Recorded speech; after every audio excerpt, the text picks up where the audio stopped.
নমস্কার,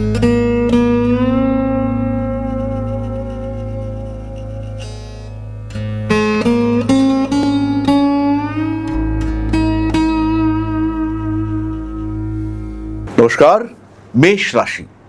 আগামী দিনে পজিটিভিটি আসতে চলেছে এবং সেই পজিটিভিটি আপনার জন্য ফ্রুটফুল হবে যদি আপনার জন্মকুণ্ডলিতে কয়েকটি বিশেষ যোগ থাকে।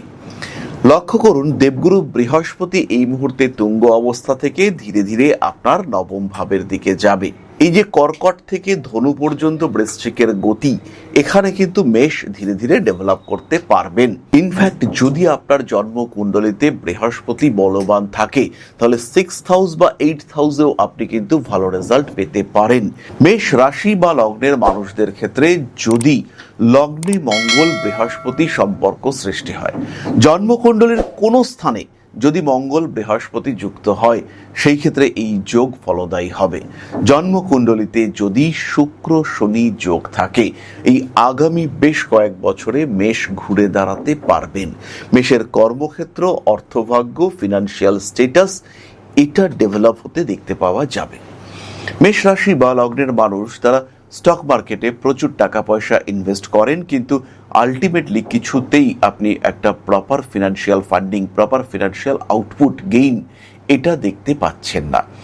এইরকম অবস্থায় মেষ রাশি বা লগ্নের মানুষ তাদের কিন্তু প্রপার ওয়েতে, প্রপার সিস্টেমে অর্থপ্রাপ্তির সম্ভাবনা দেখতে পাওয়া যাবে যদি আপনার কুণ্ডলিতে শুক্র শনি যোগ উপস্থিত থাকে। প্রচুর পরিশ্রম করছেন কিন্তু কিছুতেই গ্রোথ আসছে না। বুধ শনি পীড়িত আছে কিনা জন্মকুণ্ডলিতে, এটা আপনাকে দেখতে হবে। বুধ শনি এদের সঙ্গে যদি দেবগুরু বৃহস্পতির কোনো সম্পর্ক থাকে, সেই ক্ষেত্রে আপনি উন্নতি করতে পারছেন। মেষ রাশির মানুষ কথাবার্তার মধ্যে একটু স্ট্যামারিং টেন্ডেন্সি, হালকা তোতলামির টেন্ডেন্সি রয়েছে, খেয়াল রাখতে হবে। বুধ এবং শনির মধ্যে নেগেটিভ রিলেশনশিপ এটা রয়েছে। আর শুক্র কুণ্ডলিতে কোনো না কোনোভাবে পীড়িত, যদি এরকম সিচুয়েশন আপনার কুণ্ডলিতে থাকে আর সেই শুক্র, পীড়িত শুক্র, তার উপরে যদি ট্রানজিট জুপিটারের দৃষ্টি পড়ে, হাতে টাকা পয়সা আসবে। মেষ রাশি মেষ লগ্নের মানুষ তাদের ক্ষেত্রে জন্মকুণ্ডলিতে যদি শুক্র বলবান হয়, একক বলবান শুক্র, সেই ক্ষেত্রেও আপনার জীবনে উন্নতি আসতে চলেছে। মেষ রাশি বা মেষ লগ্নের মানুষ তাদের জন্মকুণ্ডলিতে নবম ভাব যদি শনি প্রভাবিত হয়, শনি নবম ভাবেই বসে রয়েছে। মেষ লগ্ন নবমে, ধনুরাশিতে শনি, আর সেই শনির নক্ষত্র অধিপতি হতে পারে শুক্র, হতে পারে কেতু, হতে পারে রবি। তারা কিন্তু কোনো না কোনো একটা কোন স্থানে অবস্থান করে রয়েছেন, হয় পঞ্চম অথবা লগ্ন।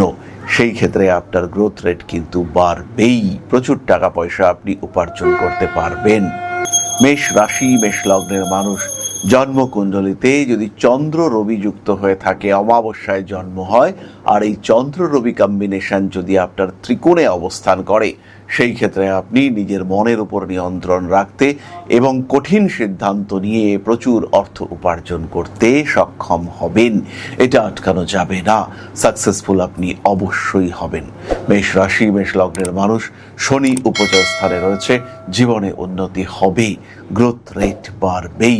এই যে যোগগুলির কথা আমরা বললাম, এরা ভীষণ ভীষণ পজিটিভ এবং মেষের জীবনে বিরাট পরিবর্তন নিয়ে আসতে সক্ষম।